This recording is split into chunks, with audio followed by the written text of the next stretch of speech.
नमस्कार, मी शरद बाबुराव पाटील.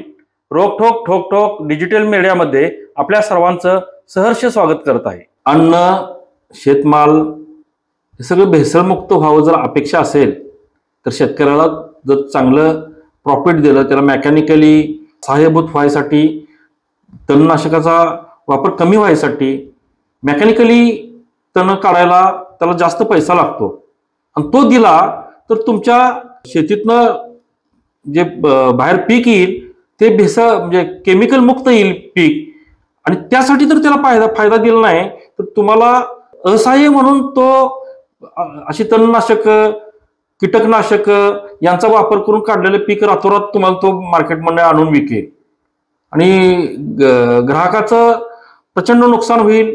आता मोठे लोक काय करतात, त्यांना केमिकल युक्त रसायनमुक्त शेतीचे उत्पादन मिळावे म्हणून स्वतःचे 10-20 एकराचे फार्म घेऊन स्वतःचं घरचं उत्पादन चांगल्या पद्धतीनं करून ते ऑर्गॅनिक म्हणून घेतात. पण बाकीच्या गोरगरीब ग्राहक जे आहे ते ह्यातनं मरून जाणार आहे.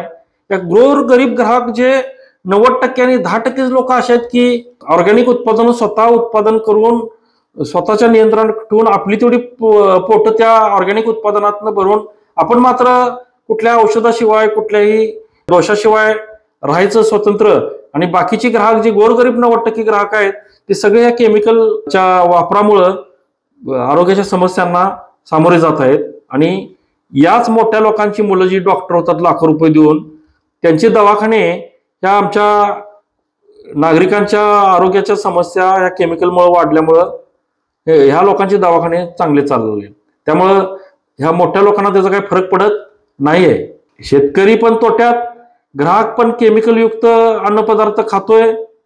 10% लोक जे श्रीमंत लोक आहेत, ज्यांना स्वतःच्या सेपरेट ती उत्पादनं, ऑर्गॅनिक उत्पादनं घेऊ शकतात, हे लोक मात्र त्यांचीच पोरं डॉक्टर, कायम फायद्यात. हे लोक शेतकऱ्याचा प्रॉफिटच काय न ठेवल्यामुळे त्याची पोरं काय कधी डॉक्टर किंवा अगदी पोस्ट ग्रॅज्युएशन पर्यंत पोहोचतच नाहीत. ती परत शेतात राबायलाच लागतंय किंवा कुठेतरी कारखानदाराच्या हाताखाली 8 दिवस रोजगारावर जायला लागतंय. या सगळ्या बाबीचा विचार केला तर ह्या 10%ना सगळ्या जनतेने मिळून रोखलं पाहिजे. जनतेने मिळून म्हणलं पाहिजे की शेतकऱ्याला मालाला किंमत, मिनिमम सपोर्ट प्राइस योग्य, त्याला फायदा राहील अशी, त्याला इन्फ्रास्ट्रक्चर योग्य शेतकऱ्यांनाच खरेदी करून व्यापाऱ्याला द्यावा की ज्यात तिची फसवणूक होणार नाही. त्यासाठी बँकांनी भांडवल वगैरे, अगदी माल विकला जास तोपर्यंत, शेतकऱ्याचा ग्राहकापर्यंत पोहोचस तोपर्यंत बँकांनी कर्जाची व्यवस्था केली पाहिजे. नोकरदारास उच्च न्यायालयातला न्यायाधीश, सुप्रीम कोर्टातला न्यायाधीश यांना सुद्धा आपण शेती केली पाहिजे असं वाटायचं झालं तर हे सगळे बदल घडवून आणले पाहिजेत. हे लोक सर्वच जण काही काळ शेती केली पाहिजेत आणि तीही ऑर्गॅनिक शेती केली पाहिजेत, नैसर्गिक शेती केली पाहिजे. या पातळीपर्यंत पोहोचण्यासाठी शेतीमध्ये फायदा आहे, पण ऍक्च्युली शेती करणारा जो आहे शेतमालक मात्र तोट्यात आहे.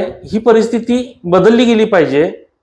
यासाठी भारताच्या सर्व नागरिकांनी, सर्व पातळीवरच्या स्तरावरच्या व्यावसायिकांनी, व्यापाऱ्यांनी, नोकरदारांनी प्रयत्न केले पाहिजे.